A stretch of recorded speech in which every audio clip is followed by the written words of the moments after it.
Welcome to Skills for Life, a podcast about high-demand jobs that are shaping future opportunities. This show is brought to you by the North Shore Schools Foundation. I'm Kira Dorrian, your host and a North Shore mom. Let's get started. Today on the show, I am speaking with Michelle Hickey, the manager of the Mountlake Terrace Great Clips with Our Rock franchise. Michelle, welcome to the show. Hi, Kira. Thanks for having me. I'm so excited to be here. I'm excited to speak with you. I would love to know a little bit about the work that you do and the path that you took to get here. Sure. So 18 years ago, I decided to go to cosmetology school, and I went to the Evergreen Beauty College, which is local in Everett. I did a year of classes, and I got my 1,800 hours in. And then I got a job with Great Clips as a receptionist while I was waiting to get my license. So I had a lot of pre-training before I got my license by working in the salon. That's amazing. I love that you were able to get paid as part of the training, really, right? Absolutely. Yep. And they offered a lot of online classes to further your growth because, as we all know, once you get out of school, you still have a lot to learn. So that was really what kept me with Great Clips for so long. I love hearing that. I love hearing when companies take good care of their employees. That makes me very happy. So what made you interested in going to beauty school and doing hair and all those things? Was it something you were kind of always into? My mom owns her own shop, and she's in Clearview, and so she's been my role model. She knows a lot of people, and a lot of people know her, and I just have always loved how giving she is. She cares a lot about people, and I wanted to do the same thing. She makes people look and feel better. She often does haircuts for homeless people, which I've started doing now as well. So it's just really such a caring field to be in. You're so close to so many people. I mean, these people sit in your chair for 20 minutes and you hear their life, and I wanted to be part of that. Oh, I love hearing that. It's so true. It's such a people-based profession. You got to like people, I think, to do what you do, right? Oh, yes, absolutely. I love people. So going to work for me is fun. You never know who's going to sit in your chair that day. And the stories that you hear, it's very personal. Yeah. Oh, I love that. So tell me a little bit about the industry itself, maybe even how it's changed since you came into it. How do you see it changing in the next few years, 5, 10 years, as our students are coming out into the workplace?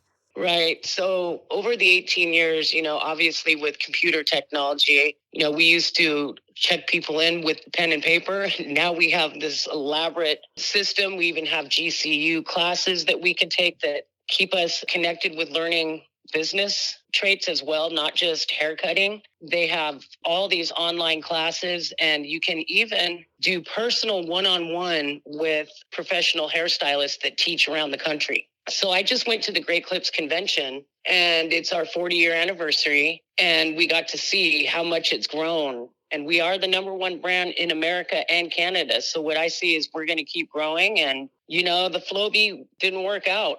So, you know what I mean? Remember the Flowbee? People could cut their own hair? I do not, but please tell me more about that. Right. So I think it was, you're probably too young. Back in the 80s and 90s, somebody came up with this thing that's like a vacuum cleaner, and it sucks your hair in and it goes to different lengths. And yeah, and that didn't go over. You don't see that around. That didn't work out so well. After COVID, I saw there was a line of people around our building the day that we opened back up after COVID, and they cheered for us. They were so happy to see us. And I saw some pretty bad haircuts.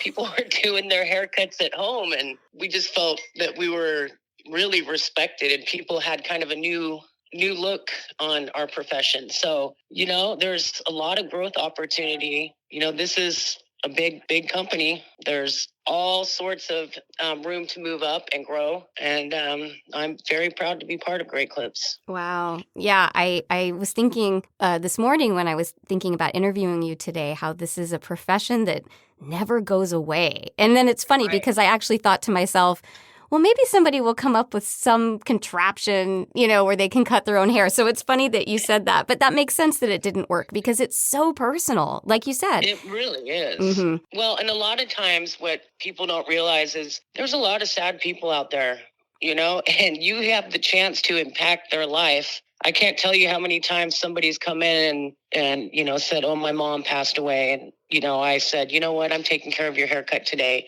And, it's so personal. A lot of people don't have people in their lives. So sometimes I'm the only person that they're going to talk to that day. So my thing is I love spreading joy, and making people happy, not just look good, but feel good. And so that's really important to me. Oh my gosh, that just like warms my heart. I love hearing that. Oh, thank you. So tell me a little bit about, what kind of skills as a person, what kind of personality traits do you feel set people up for success? Obviously, this is a people-facing industry, so you need to have good people skills, good communication skills. You got to have a big heart like you're talking about.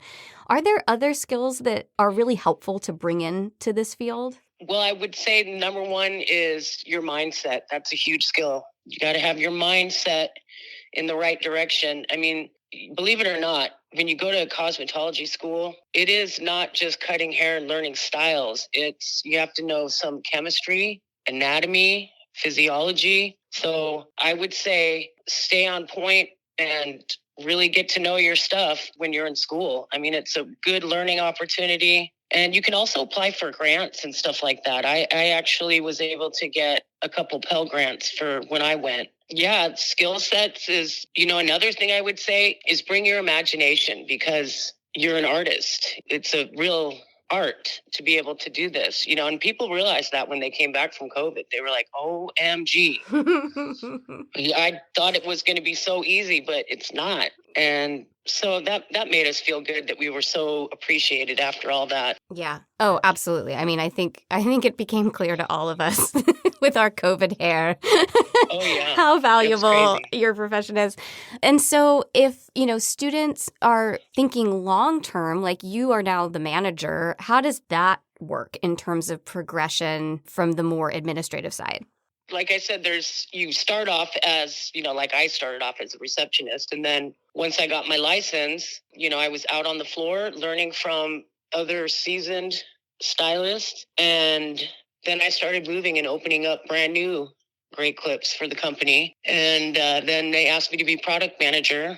So I was in charge of that. And then they moved me to assistant manager. And yeah, I was assistant manager for about 10 years. And then I was offered by a new franchisee to move with them and get the management position. So there's a lot of room to grow. You just have to get your basics down, right? Well, and this was going to be my next question. And this might be a hard question because some people feel uncomfortable kind of tooting their own horn. And I'm going to ask you to do that. But I'm just curious, like, what do you think they saw in you? What were you demonstrating at work that made them feel like, okay, we're going to take this next step with Michelle. Okay, well, now we're going to take this next step with her. Do you have a sense of that? I do. I'm a people person. One of the gals that I've worked with for 18 years, we have a little joke. And she says, 18 years, we only have fought once. And then she says, today might be the second day. So I said, it might be, you better watch out.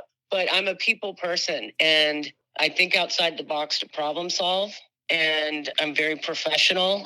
People call in sick and you have to figure things out. And that's a challenging part of the job. But yeah, no, I'm proud of myself that they saw in me what I've been working for. And yeah, they just saw that I was dedicated. I'm there. I show up. That's number one, show up. Yeah.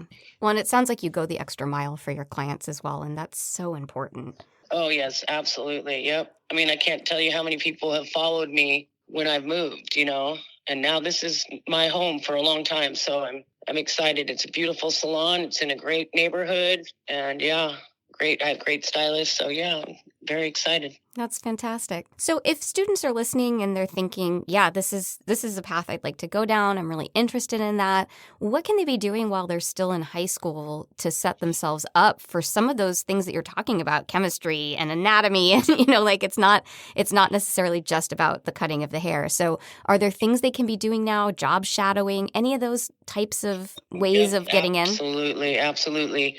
So even like going and visiting at the Evergreen Beauty College. There are opportunities to be a receptionist and learn while you're thinking about getting into the job. There's a lot of opportunities. You just want to get your foot in the door. I would say, obviously, the computer. you can start looking at what requirements are for getting your license and what you're going to need to know. And there's even books that you can order online. There's a couple of them. And, like I said, visiting salons, just getting a feel for the environment and, be ready to learn. Start early, get on the computer, get out and visit places. I love it. I noticed you did not recommend cutting your friend's hair. No.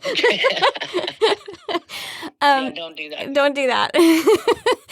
I did that. I did that once, and it went really sideways. It was not good. No. I think we've all done it once, and I think once is all it takes. That's right. That's when I learned that it really was an art. That's for sure. My friend learned that as well. So I would love to know, just as kind of final thoughts, if you had some words of wisdom for your 18-year-old self that you would pass along both to her and to students who might be listening. I'm curious what that would be. I would tell myself back then that I have a lot to learn. And putting forth the effort is everything. I kind of took a little bit longer to get to where I thought I wanted to be, but I'm here now because of hard work. And I would give myself a pat on the back to my 18-year-old self, but I would also tell my 18-year-old self, you can do this, push a little bit harder. Yeah. And just be proud of what you're doing. I love that. Michelle, thank you so much for hopping on with me today. I know you are short-staffed. We were just talking about how you got a cover and all those things, and I know you're in the middle of doing that. So I really appreciate your time and your expertise and just everything you had to offer our students today. Thank you, Kira. We hope you'll join us again, and remember to hit subscribe to be notified about upcoming episodes. Join the conversation on our Facebook page, Build Skills for Life. That's Build Skills, the number 4, and then the word life. Are you interested in advertising as a sponsor for this podcast? Contact us at podcast@nsdfoundation.org. To learn more about the North Shore Schools Foundation, visit us at northshoreschoolsfoundation.org. Thanks for listening.